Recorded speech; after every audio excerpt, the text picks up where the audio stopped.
आज हमने के हाईलाइट के होल टाइल में करे तो टाइल होने लगे तो टाइल के सेंटर में है पका से 15 सेंटी भीतर लगाओ बटे ये पे चेक कर लिया कितना का लाइट बटे। ये लाइट हमने करीबन 9 सेंटी के लाइट बटे। तो हमने के होल सॉकेट भी बटे हमने hole socket 7.5 centi hole socket बनी सब तो 7.5 होल सॉकेट बटे तो भी अनुसार से हमने के अब यहाँ माने कर तो हमने 15 सेंटी लगभग यहाँ आई 6 इंची है 6 इंची में से अब 1.5 इंची है ना 1.5 इंची होने कदम सब हमने के 3 इंची हो 3 इंची मतलब 7.5 सेंटी वाला है से हमने के टाइल के पूरा हमने के थे 1 सेंटी कम बटे 590 बटे हमने के 295 में मार्किंग कदम सब लगा बन ला गए बटे मार्किंग ठीक बा सारे अब हमने के मार्क कर जाम चल जाम काटे रुक एंगा ना तो पूरा एथी करवाई जाए एंगा छे एंगा होल ना होई एंगा होल देखियो जाए एक प्लाई लिया प्लाई में छेद मार सपोर्ट मिल चारों ओर से और बाद से होल मरी है ये प्लाई ले ली ठीक बा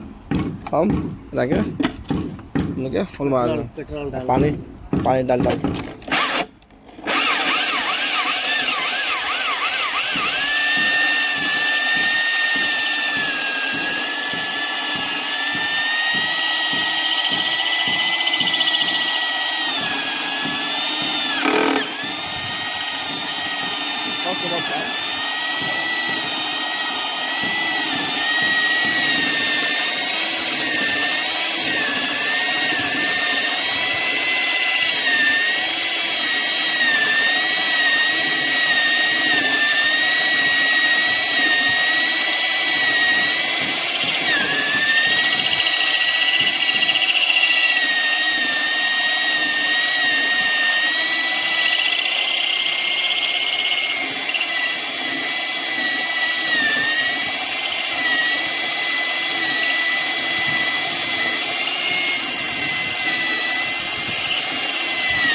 हमने छेद हो गए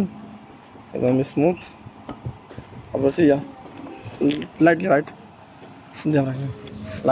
लिया घुसा में देख लो हमें लाइट हो गई। हाँ okay light first class light first class हो गई कोई दिक्कत नहीं है ठीक बा ओके।